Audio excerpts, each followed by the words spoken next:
Hey everyone, my name is Nico and let's create a series of 3D lettering projects together. Don't feel intimidated because I'll be guiding you through the process step by step. Today's project is going to be a lettering with a nice gradient color with these folded edge effect, giving it depth. And we'll be using the 3D letter builder brushes to easily create the guides for these folded effects. Don't worry if you don't have the brushes. I have prepared some downloadable guides for you to use to follow along the process. The links will be in the description below. Let's dive right in. Let's start with a new canvas. Let's select the color black first. First step is to create our lettering.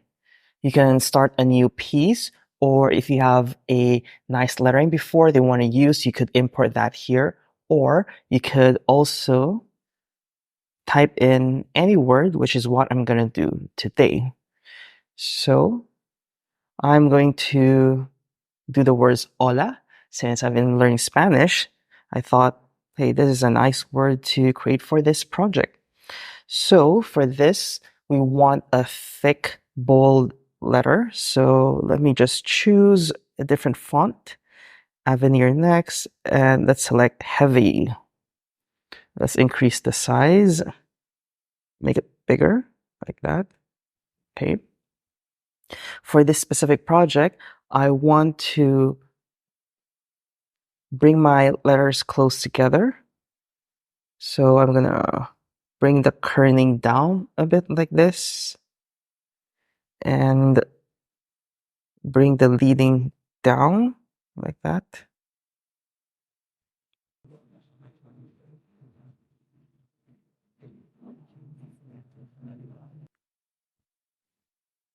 And let's bring the L and A closer together because I want those two letters to overlap. So I select them both and bring kerning down a bit, just a little bit like this. This looks great, so let me just increase the size. And then let us rasterize this and bring it to the center.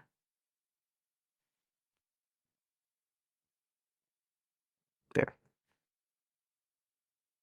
Now we're going to add the guides for the 3D fold. So we are going to create a new layer and let us select the corner peel brushes, which can be found below here.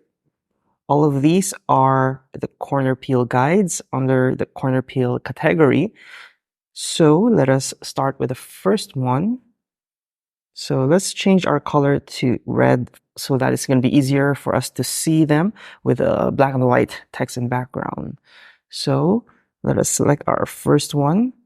I'm going to use the right corner peel. So you could just stamp it anywhere and then move it around where you want to add that peel effect. So stamp it there and let me just move it around. So maybe like this, right here. So how to use this is every time you stamp the corner peel, you'll see this. You'll see a solid triangle and a dotted triangle, and you'll see some instructions. So basically, this is just showing you which part of the letter is going to get cut right here. So about here. And then this area shows the possible area where it's going to cover. And then the instruction says cut, flip, and rotate and align, which I'm going to show you later. But first, let us place all of our corner peel guides first. So let's put one there. And we have several options: top left, top right, bottom left, bottom right, small corner, tiny corner, top peel, and bottom peel. So it just shows, or it just indicates which direction of peel you want. So for example, you want to have a peel here. So this is the bottom left. Let's find bottom left corner peel right here. Let's add it on a new layer. Let's just tap it anywhere first and then zoom and move it around. Maybe right here. Perfect. Let's add one more. I like to add one here. So it's in the bottom right. So on a new layer, let's choose bottom right. Stamp and move it around right here. Lastly, let's add one peel with the O. I want it to peel like this. So on a new layer, we could choose bottom peel, but bottom peel is going to show below. So what you could do is we just rotate the canvas, and just tap it and move it to where we want to have the peel effect. Maybe like this. Perfect. When we're done, we can now merge all of those and we're done with our guides. Next step is we're going to color our lettering piece. So we want to add a nice green effect. So I'll show you how easy it is to do it. So on a new layer, we're just going to choose any brush that you have and bring it all the way up because we want to color a large area much faster. Oh, instead of coloring on a new layer, let's delete that. Let's just color directly on our lettering to make everything easier. So just turn on alpha lock and then let's start coloring. So I'm going to color everything with this color first and turn the background black because I like to work on the black background and a colorful lettering. And then what we can do is we could just color in random parts of the letters. So let's choose another color, maybe yellow. So let's just color maybe something like this.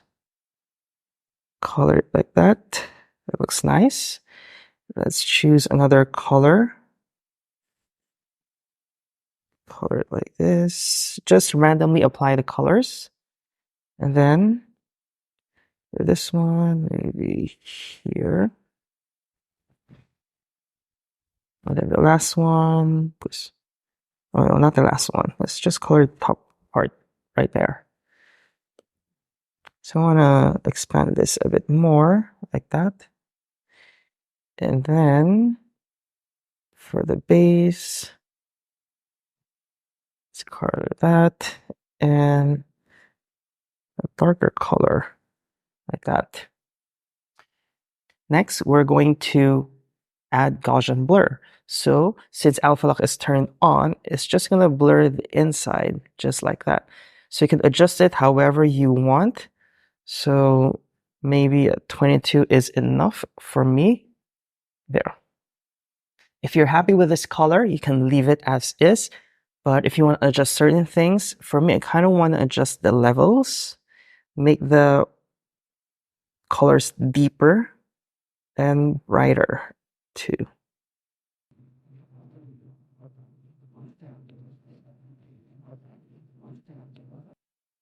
I think this looks perfect now. All right.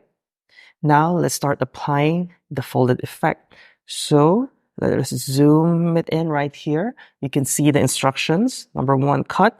2 is flip and rotate. And 3 is align. So basically we want to cut out that area following the diagonal line. And then we're going to flip it once and rotate it to align it to this diagonal line. So let's do that. Oh, I always like to preserve my layers just in case I want to edit something later on. So I'm going to duplicate that and work on the new layer so that I still have the layer preserved. Okay. What we're going to do is we're going to choose select freehand and then just select that area, 3-finger swipe, cut and paste. So now it is on a new layer. Let's select our lettering again, and then let's do the same thing for the other parts of the corner peel effect. Select that, cut and paste. Make sure you select the original layer again. Select, draw along the line, cut and paste. So basically we're just using or doing the first step.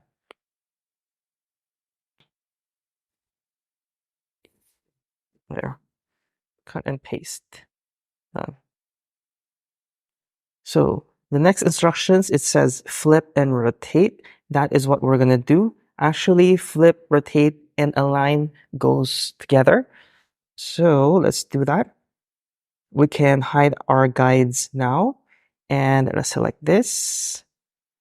If you remember, we're going to flip it once and then just rotate it.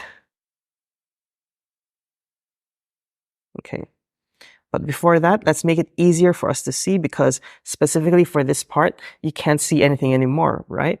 So let's just merge all of these together and turn on hue saturation and bring the brightness down just a bit so that we can see it more clearly.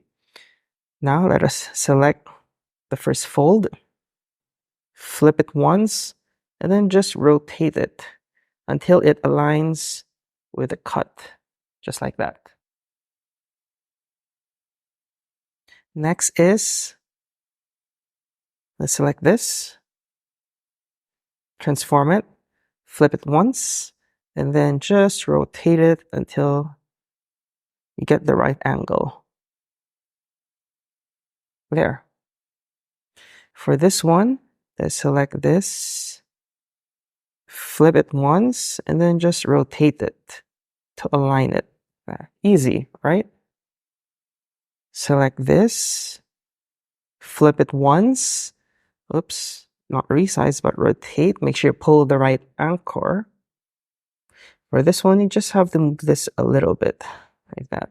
Perfect.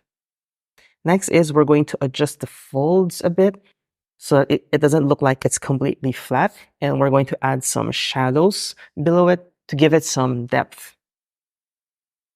So first is, let us duplicate, select the bottom layer, hue saturation, and bring brightness down all the way to 0 so that it's going to turn completely black. Next is we're going to add a little bit of Gaussian blur. Just a little bit, maybe about 4% or 5% is 4%. And then let's bring the opacity down a bit. There. Okay. Before anything else, I just want to duplicate this, bring it down, just so that I have a backup of that layer, just in case I want to change anything later on. So now let's take this, the top layer again, and then let's change it. Let's bring the color, let's make it brighter. So hue and saturation, make it brighter again to maybe about 70%. I think that's good enough. And now let's just adjust this a little bit. So select freehand, select this fold right here. And then with distort, you can just move it or move one corner. And then try to adjust it better, like that. So now, before it looks completely flat, oh, let me zoom in. Before it looks completely flat, now it looks like it's lifted a little bit up. That's how we want it. Now, for this part right here, select that flap, and then just pull one of the corners while distort is turned on. But you have to be careful when you move this. Make sure that it is still aligned when you finish, just like that. Next is this one. Let us select this fold right here. Maybe move it here, like that.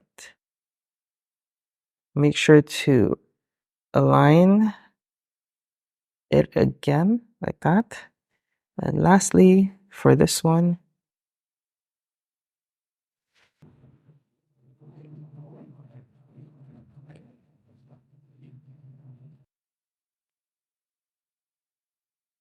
you can just align it however you want. Oh, I mean, you could just adjust it however you want. Make sure that when you finish, it is aligned to the fold. And yeah, there you have it. You could just adjust the shadows a bit if it's a bit too harsh for you. So I think I'll leave it at 32%. And then let's finish this with some texture. So let's switch back to black. So for this, you could use any texture that you want. So I'm going to create a new layer on top. And then I'm going to use a texture brush from my ink lettering pack. So I think heavy cardstock texture would look nice. So it looks like this right now, but let's change the blending mode to overlay. There. It gives it like a really nice subtle texture. So if you want to add more texture to it, just brush it again a few more times until you get the right amount of texture there. I think this looks perfect. Now for the background, open up a new layer below the lettering, and then let's choose white, and let's select another texture, maybe light fiber texture. Add a little bit more. And then let's just bring the opacity down so that it's not too harsh. Perfect. So there you have it. A nice lettering piece with those corner folds with shadow giving it depth. And it has a very nice colorful gradient finish. It's super easy with the guides, right? Try recreating this 3D lettering piece and share it with me at niconang.co. You can download the guides for this project if you don't have the brushes. The link is going to be in the description below. Or if you have the 3D letter builder pack, you can use the same brushes or challenge yourself by using other brushes under the corner peels category and create a nice folded lettering effect too. If you want to get this pack, you could get it from my website. The link is in the description below. If you have any questions about my process or anything, let me know in the comments below. And make sure to check out the other project tutorials of this 3D lettering series. See you in the next one.